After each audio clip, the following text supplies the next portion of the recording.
We now come to Prime Minister's questions. Lincoln Job. Question number one, Mr. Speaker. Very well done. Mr. Speaker, can I start by condemning, in the strongest possible terms, the sickening repression and murder of protesters in Iran? The contrast between the courage of the Iranian people and the brutality of their desperate regime has never been clearer. Mr. Speaker, we've called out this brutality face to face. We're working with allies on further sanctions and doing all we can to protect UK nationals. Mr. Speaker, time and again, under the party opposite, towns and cities across the north were failed. Today, this Labour government delivers change. A major new rail network across the north and a new northern growth strategy. That is the renewal that this country voted for. This morning I had meetings with ministerial colleagues and others. In addition to my duties in this House, I shall have further such meetings later today. Thank you, Mr. Speaker. And can I associate myself with the Prime Minister's remarks, particularly about Iran? Visiting schools in my Spelthorne constituency is one of the great joys of this job. So I was frankly appalled to hear that the Labour Member of Parliament for Bristol North East was prevented from visiting a school in his constituency because he is Jewish. This is anti-Semitism and it is happening in plain sight. With all due respect to the Prime Minister, I don't want to know how he feels about this. I want to know what he's going to do about it. Prime Minister. Can I start by thanking him for raising this case, because it is very serious, very concerning, and all members of Parliament should be able to visit anywhere in their constituency, schools or other places, without any fear of anti-Semitism. We do take this seriously. We're providing more funding for security and support we're putting in across the country, and we will be holding those to account who prevented this visit to this school. Annalise Midgley. Thank you, Mr. Speaker, and I'd like to thank the Prime Minister for his commitment to delivering the Hillsborough Law. But it has been proven that following the Manchester Arena bombings, MI5 spent 6 years misleading the public and concealing information. There was no risk to national security because it was a closed hearing. So will the Prime Minister deliver justice for those families and confirm that this government will bring forward an amendment that will make robust the duties and responsibilities of candour for all parts of the state, including individuals in the security services, so we can finally say never again? Prime Minister. Can I thank my honourable friend? The Hillsborough Law will right wrongs of the past, changing the balance of power to ensure the state can never hide from the people it should serve. And I would like to acknowledge, Mr. Speaker, I think some of the families are in the gallery with us here today, and I will be meeting them later on this afternoon. I've always been clear the duty of candour applies to the intelligence services. I made a commitment we wouldn't water down the bill, and the amendments we put forward strengthen it. It is right that there are essential safeguards in place to protect national security, and we've got that balance right. I will meet the families and will outline the next steps on Monday in relation to that crucial balance. We come to the Leader of the Opposition, Kemi Badenoch. Thank you, Mr. Speaker. And can I agree with the Prime Minister's comments on Iran? Today, Irfan Soltani faces execution for protesting in Iran, and I'm sure the whole House will be united in condemning this. Our thoughts are with him and his family and the brave protesters fighting for their freedom against an evil regime. Mr. Speaker, I know the Home Secretary will be making a statement today on the West Midlands Police. The first thing that she should be announcing is the sacking of the Chief Constable. And I thank the member for West Suffolk for relentlessly pushing this issue. Mr. Speaker, can I welcome the Prime Minister's latest U-turn? I feel like I say that every week. Mandatory digital ID was a rubbish policy, and we on this side of the House are glad to see the back of it.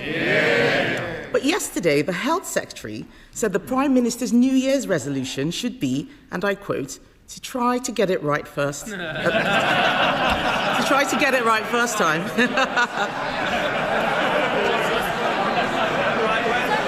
Try to get it right first time. did say that. You did say that. My question is, does he agree? Prime Minister. Mr. Speaker, I'm determined to make it harder for people to work illegally in this country, and that's why there will be checks, they will be digital, and they will be mandatory. And I'll tell her what this government is doing, whether on planning, child poverty, employment rights, investing in our NHS. We're taking the right choices for Britain, and they oppose every single one of them. And she talks about U-turns and consistency. From the party that used to recognise the challenge of climate change, and now they run from it, who promised to cut immigration, but then lost control of it, who once took great pride in our diversity. Now they talk of deporting our neighbours to achieve cultural coherence. And, Mr. Speaker, on consistency, don't get me started on 5 Prime Ministers, 6 Chancellors, 8 Home Secretaries, 16 Housing Ministers. They had more positions in 14 years than the Kama Sutra. No wonder they're knackered and they left the country screwed. Kemi Badenoch. A lot of waffle, Mr. Speaker, but it's still a U-turn. The member for Hull East has said, it's so interesting, Mr. Speaker, Labour MPs must think very carefully before defending policy decisions publicly. He said, and I quote, "This stuff leaves us looking really stupid." I'm sorry to tell him, but Labour MPs have been looking stupid for a long time. But let's look, Mr. Speaker. Let's look at some other things the Prime Minister didn't get right first time, starting with the family farms tax. Some farmers were so terrified they sold their farms last year only for the Prime Minister to U-turn 2 days before Christmas. Will he apologise for the misery he's caused countless farmers? Prime Minister. Mr. Speaker, the principle we put in place on inheritance tax is the right one. We listened, we made an asterisk. But what we're doing is turning the country around. Yes, we've changed the country. We've changed the failed approach of the last Tory government. They crashed the economy and sent mortgage rates through the roof. They left millions stuck on NHS waiting lists. They presided over the worst Parliament for living standards on record. Now we're turning that around. We're changing that. Inflation and interest rates are coming down. Waiting lists are coming down. Wages are up more in the first year of a Labour government than 10 years of the Tory government. But I understand, Mr. Speaker, that she's taking advice on change. She had Nadeem Zahawi in to ask his advice, how to change and how to save her party. Please don't tell me she listened to his accountant. Next day after the advice, he jumped ship to reform, the 23rd former Tory MP to do so. I don't know which is more pitiful, the flood of former Tory MPs deserting her sinking ship, or the Reform Party so desperate to launder any old failed Tory politician. Mr. Speaker, the Prime Minister doesn't need to worry about me. I'm all right.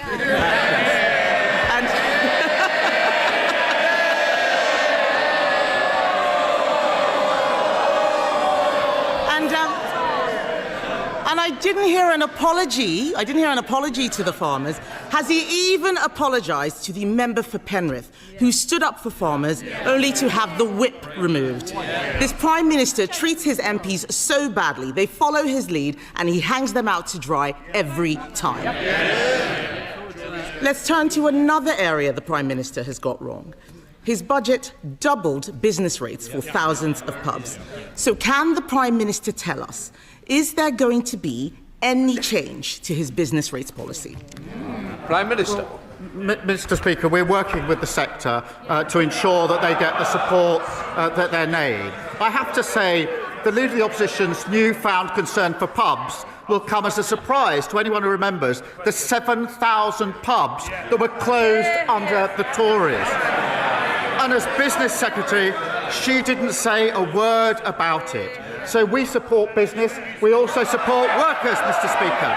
And that's why we passed our Employment Rights Act.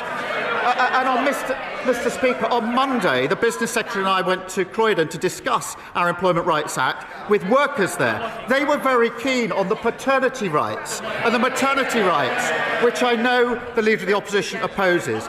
And whilst we were there at IKEA, they showed me their new prototype, the IKEA Shadow Cabinet. The trouble is, nobody wants to buy it. It's mainly constructed of old dead wood. And every time you lose a nut, it defects to reform. Kemi Badenoch.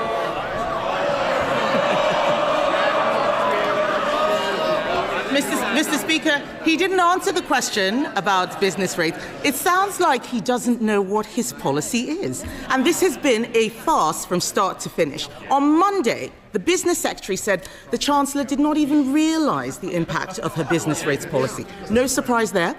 But yesterday, the Tax Office said that they did tell the government what the impact would be. So can the Prime Minister be clear? Did he understand the impact of his own policy on pubs? Prime Minister. Mr. Speaker, we're working with this sector. She hasn't explained why she said nothing about the 7,000 pubs that closed on her watch. We're doing other things on the cost of living to help people, to make sure they can get out, to spend money in pubs and hospitality, boosting the minimum wage. What did they do? They opposed it. Freezing rail fares and prescription charges.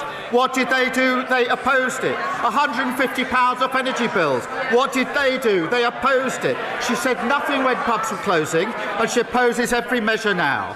And she said a moment ago, I'm all right. She clearly didn't listen to the advice of Nadeem Zahawi, because what he told her, he's now made fun of it. He told her that they failed on mass migration, they failed on our armed forces, and he told her that she's leading, his words, a defunct brand the nation can no longer trust.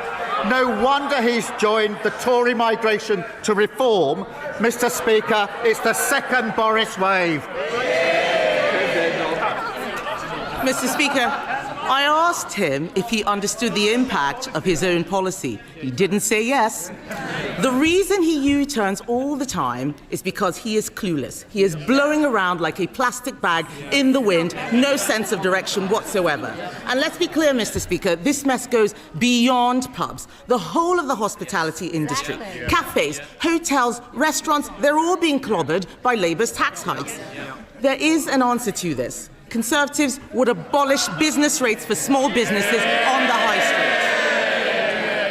street. Mr. Speaker, yes, they're all chuntering. He's already agreeing with us on family farms tax. He's already agreeing with us on digital ID. Why doesn't he make it a hat trick and abolish business rates for the high street? Mr. Speaker, they crashed the economy, and now they want to give lectures. She's wondering why nobody's listening to them. Nobody is ever going to listen to them on the economy ever again. Mr. Speaker, in 18 months, because of the decisions we've made, inflation is falling, and the Bank of England say it's coming back down to target. We've had 6 interest rate cuts in a row. Wages are up more in the first year of a Labour government than under the first 10 years of their government, and we beat the forecasts on growth for 2025. We're turning this country around after the appalling mess that they left it in. Kemi Badenoch. He says no one's going to listen to us. Who's going to listen to him? The winter fuel allowance, U-turn. Waspy women, U-turn. The 2-child benefit cap, U-turn. Grooming gangs inquiry, U-turn. The family farms tax, U-turn. Digital ID, U-turn. Jury trials? U-turn. We hope so. We hope so. I think that's going to be the next one, Mr. Speaker. Week after week, these poor people sitting behind him have to defend the indefensible, only for him to U-turn a few days later. Mr. Speaker, one of his cabinet ministers told a journalist that what's happening at the moment is extraordinarily bad. Another said we've gone through a catastrophic series of missteps. Yet another minister said, we are so unpopular at the moment, I've come to the conclusion it's worth rolling the dice on a new leader. They're right, aren't they? Mr. Speaker, here's the difference. I changed my party, and that's why we stand here with a majority Labour government. She sits there with her party that lost 2/3 of their MPs at the last election, and she's losing more every week. They're queuing up to join the member of Clacton's laundry service for disgraced Tory politicians. Meanwhile, inflation is down, wages are up and waiting lists are down. Labour's turning the corner and changing this country for the better. Thank you, Mr. Speaker. Mr. Speaker, I'm sure you will agree, and I hope others across the chamber will also, that we need to recognise and to celebrate achievements. And I say this because across the country, knife crime offences is going down. And of course, more needs to be done and more should be done. But this week's figures have shown that London has had its safest year ever under the London Mayor Sadiq Khan. And in fact, homicide rate in London is the lowest ever since records began. Now, Mr. Speaker, Reform and the Conservatives repeatedly talk down our capital city. So will the Prime Minister join me in saying they are wrong, and will he applaud these achievements? Well, she draws attention to the important work of the Mayor of London, and nobody should be talking our country down or talking London down. And she's right to say that since we came into office, the number of knife crime offences is down. But, Mr. Speaker, there is more to do. We're introducing new powers to seize knives and increasing the penalty for selling knives to under 18s. And the party opposite, what did they do? They're chuntering. They voted against those provisions. And what's obvious about London and Reform is they've got a candidate for mayor who doesn't like London, a new ex-Tory recruit who struggled to pay his taxes in this country, and a leader who spends more time in France than in his constituency. Sir Ed David, leader of the Liberal Democrat. Thank you, Mr. Speaker. Can I associate myself and my party with the Prime Minister's comments on Iran? And can I encourage him to go even further on sanctions and also prescribe the IRG? Mr. Speaker, Sandra is 71. She has bladder cancer. Just after Christmas, she went into her local A&E. She had to wait 31 hours to be admitted on a plastic trolley and in a plastic chair. Last year, more than 500,000 people waited for over 12 hours in A&E to be admitted, more than any year in the history of the NHS. Mr. Speaker, this corridor care crisis was created by the Conservatives, but it's got worse under Labour. So will the Prime Minister end this scandal by taking up our plan to end all 12-hour A&E waits this year? Prime Minister. Can I first say through him to Sandra that that's simply not acceptable for her or for anybody else, and I'd appreciate if he passes that on to her directly. We have put record investment into the NHS so we can turn this problem around, and we are turning it around. I would say to him that he puts forward his plans for change, but he never votes for the increase in investment and the measures that are needed to actually put that into practice. You can't change things without investing in them. You can't call for change and vote against a budget that puts a record investment into the NHS. Sir Ed Davey. Mr. Speaker, we saw what happened to the last government when they failed to improve the NHS, and if the Prime Minister is not careful, that will happen to his. Mr. Speaker, last month I asked the Prime Minister to get a grip of South East Water, who'd left thousands of people in Royal Tunbridge Wells without water. Now it's happened again, not only in Tunbridge Wells, but in East Grinstead, Burgess Hill, Haywers Heath, and other parts of Kent and Sussex. Families, pensioners, schools, care homes, businesses without any water since Saturday. And the water company bosses involved now stand accused of misleading Parliament over their failures. Mr. Speaker, South East Water keeps failing its customers over and over again.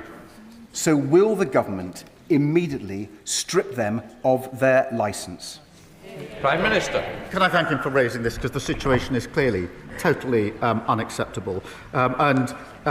He will want to know that ministers have chaired daily emergency meetings to hold the company to account, to deliver on the change that's urgently needed at the moment in all the areas that he mentioned.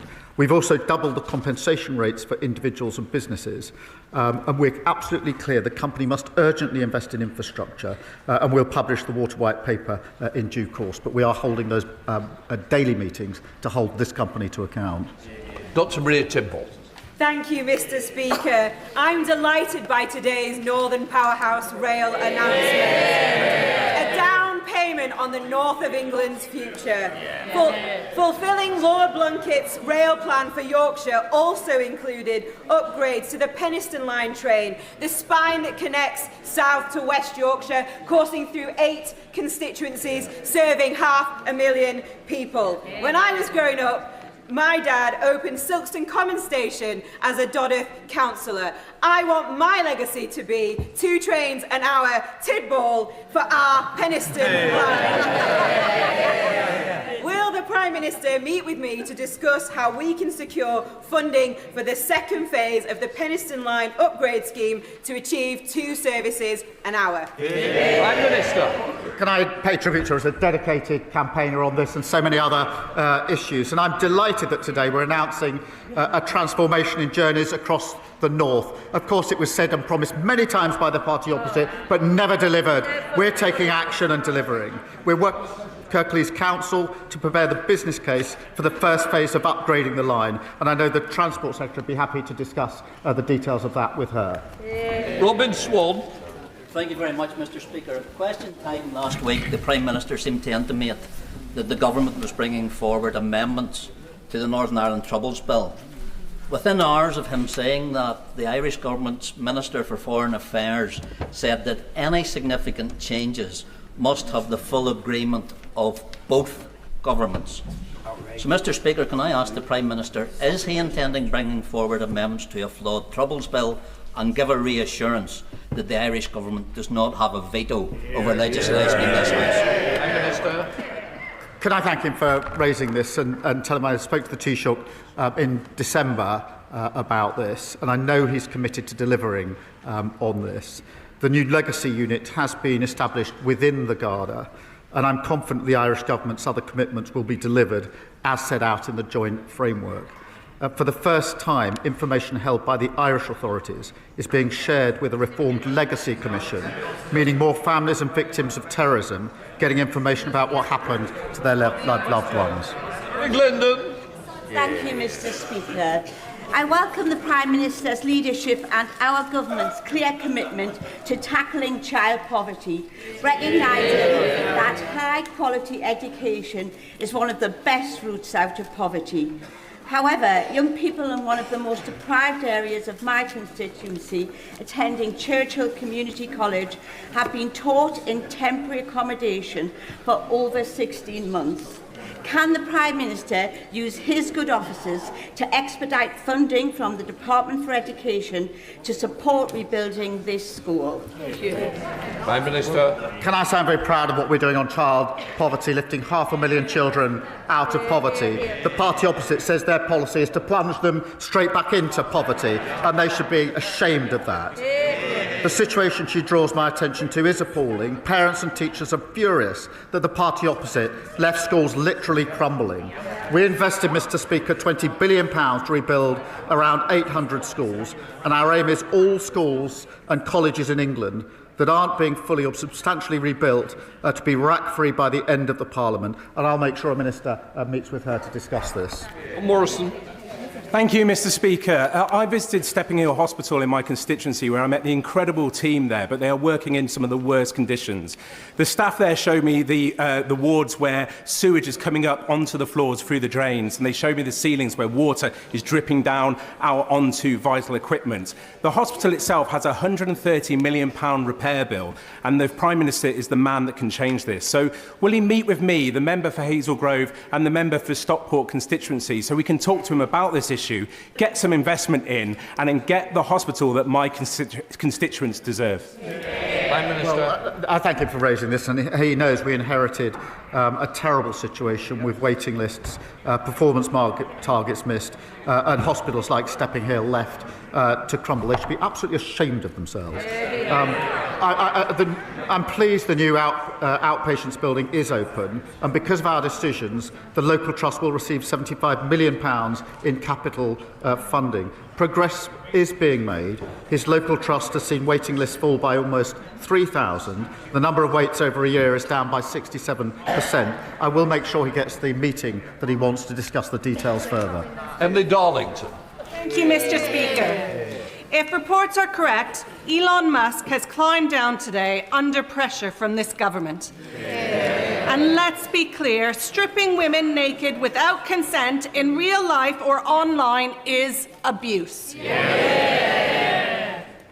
But we don't know whether to trust what X is saying today, and this isn't just happening on X. So will the Prime Minister join me and men and women across this House and our nation to say to any app and to any AI company that we will not tolerate and we will enforce any abuse of men, women or children in this country? Can I thank her for raising this? The actions of Grok and X are disgusting and they're shameful. And frankly, the decision to then turn this into a premium service is horrific. And we're absolutely determined to take action here. We've made it clear that X has to act, and if not, Ofcom has our full backing and will introduce and are introducing legislation. Mr. Speaker, to update the House, I have been informed this morning that X is acting to ensure full compliance with UK law. If so, that is welcome, but we're not going to back down. They must act. We will take the necessary measures, we will strengthen existing laws and prepare for legislation if it needs to go further, and Ofcom will continue its independent investigation. As someone with a personal experience of AI-generated images, the recent AI images shared on X, particularly those of children, sickens me. Yet, the leader of Reform continues to defend Elon Musk. Anyone who defends platforms linked to sexual exploitation of children forfeits any right to give lectures about protecting women and girls.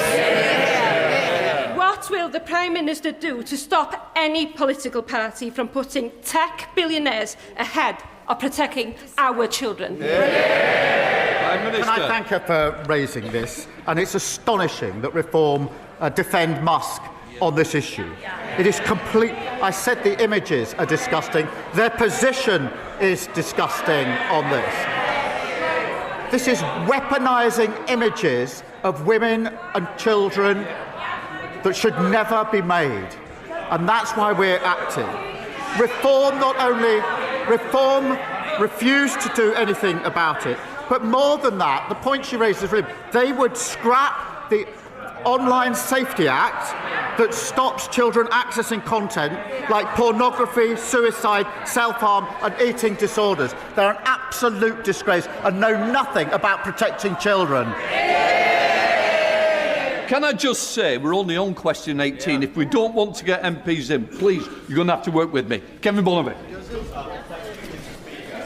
Many of my constituents and Stephens were appalled to hear Reform MPs oppose the principle of deploying British troops to maintain a peace in Ukraine. Our brilliant armed forces have defended democracy in Europe across a generation, so it is shameful that the leader of Reform opposes that today. That is not leadership, it is surrender. Does the Prime Minister agree that Labour governments always have and always will defend British interests, not those of Russian dictators or oligarchs? Prime Minister. Mr. Speaker, this is a question of values and freedom, I'm proud of the British workers in his constituency, in fact, supporting our Ukrainian allies. Ukrainian soldiers are defending European values on the front line every day. And, Mr. Speaker, in the event of a ceasefire, multinational force will carry out defence and deterrence operations and conduct training, planning, recovery and regeneration of Ukrainian forces. But this week, the leader of Reform said Russia had had a casus belli, that means a justification for war in invading Ukraine. A Putin apologist using Russia's talking points. Lewis Cocking. Mr. Speaker, the world is becoming more dangerous every single day, and the Ministry of Defence has said it needs an extra £28 billion to keep us safe. Well, I know where the Prime Minister can find it. Stop this nonsense Chagos Island surrender policy and spend that money on protecting the United Kingdom. Will the Prime Minister commit to that, or will he continue to put the interests of foreign governments and countries above our own? Diego Garcia is a vital military base with important capabilities of our own. It's integral to our security. Our decision was welcomed by our allies, the Five Eyes, India and the United States. It was opposed by our enemies, including Russia. Now we can add the Tories to that list and reform that list. The Tories following reform, reform following Putin. Yasmin Qureshi. Thank you, Mr. Speaker. Mr. Speaker, I would like to offer my condolences to the families of the 4 people who died in the road traffic accident which occurred over the weekend in my constituency. Mr. Speaker, families in Bolton South and Walkden are already benefiting from this Labour government's action on free school meals, free breakfast clubs, 30 hours funded childcare, scrapping of the 2-child limit, taking nearly 500,000 children out of poverty. But in Bolton South and Walkden and across the country, there is a chronic shortage of social housing and genuine affordable homes. Will the Prime Minister now show the same ambition on housing and commit to a major expansion of social housing? Prime Minister. Can I just say that my thoughts, and I think the thoughts of the whole House, will be with all those affected by the terrible road traffic accident in her constituency over the weekend, and our thoughts with all of those so awfully impacted. On her question, we are determined to restore the dream of home ownership. That's why there's been £39 billion of investment to deliver the biggest boost in social and affordable housing in a generation. Through planning reforms, the New Homes Accelerator and New Towns, we're determined to deliver the homes that people need. Dr. Luke Evans. Thank you, Mr. Speaker, and I welcome the Prime Minister's commitment to the violence against women and girls strategy, but I and many have concerns about stigmatising young boys, men and masculinity as inherently toxic, especially when suicide is the #1 killer for young men. So is it about time that we have a minister for men and boys? Because this is about women and men, not women or men.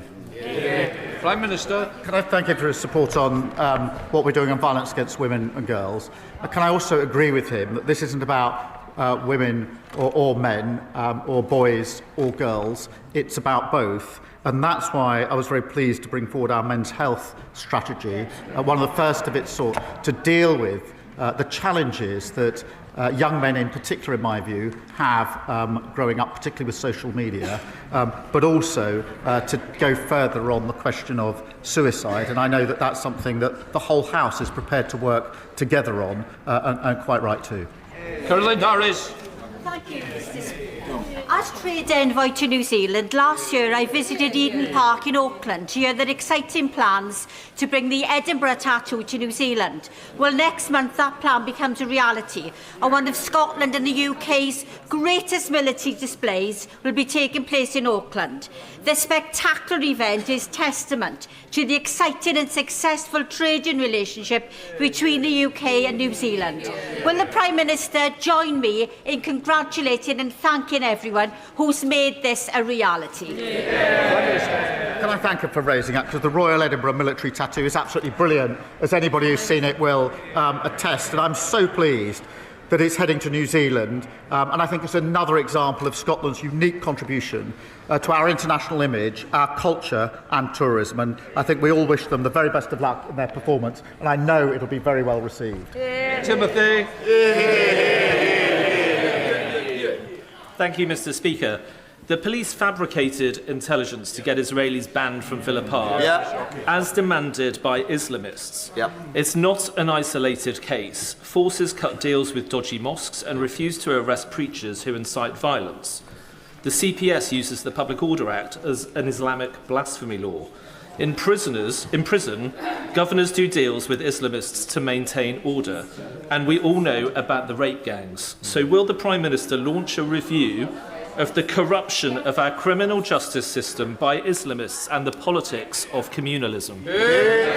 Prime Minister. I disagreed, as he knows, with the decision of the West Midlands Police, and the Home Secretary will be making a statement in relation to it today.